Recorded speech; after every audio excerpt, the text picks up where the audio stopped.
मंडळी नमस्कार. अगदी बरोबर थंबनेल वाचलेला आहे. पुष्पा 2चे काही रेकॉर्ड आपण या व्हिडिओमध्ये आज पाहणार आहोत, जे न भूतो न भविष्यती आजपर्यंतच्या चित्रपट सृष्टीमध्ये किंवा इंडस्ट्रीमध्ये असे कोणीही रेकॉर्ड केलेले नाहीत. असे रेकॉर्ड हे केवळ हॉलिवूडच्याच मूवीचे बनतात. बट पुष्पा 2चे असे काही रेकॉर्ड मी आज तुम्हाला ऐकवणार आहे, जे रेकॉर्ड पाहून तुम्हालाही धक्का बसेल. पहिली गोष्ट तर पुष्पा 2 रिलीज होण्याच्या आधीच 100 कोटीची कमाई जी आहे ती पुष्पा 2ने केलेली आहे आणि फक्त पहिल्या दिवसाचा गल्ला पुष्पा 2चा हा जवळजवळ 30 कोटी रुपये गल्ला आहे. एका दिवसाचा गल्ला आणि तोही फक्त एक दिवसभराच्या शोचा.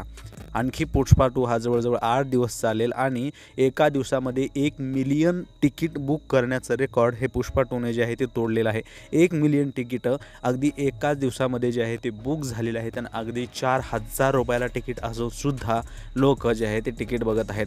आपण जर पाहिलं तर मुंबईचा एक व्हिडिओ आला होता, ज्याच्यामध्ये सकाळी 6च्या शोला सुद्धा तिकीट मिळत नाही आहे. अगदी 6-6, 7-7 दिवसाची वेटिंग ही पुष्पा 2वर चाललेली आहे. बाकी तुम्ही पुष्पा 2 कधी बघायला जाताय आणि तुम्हाला तिकीट किती रुपयाला मिळतं आहे, कमेंटमध्ये नक्की सांगा. नमस्कार.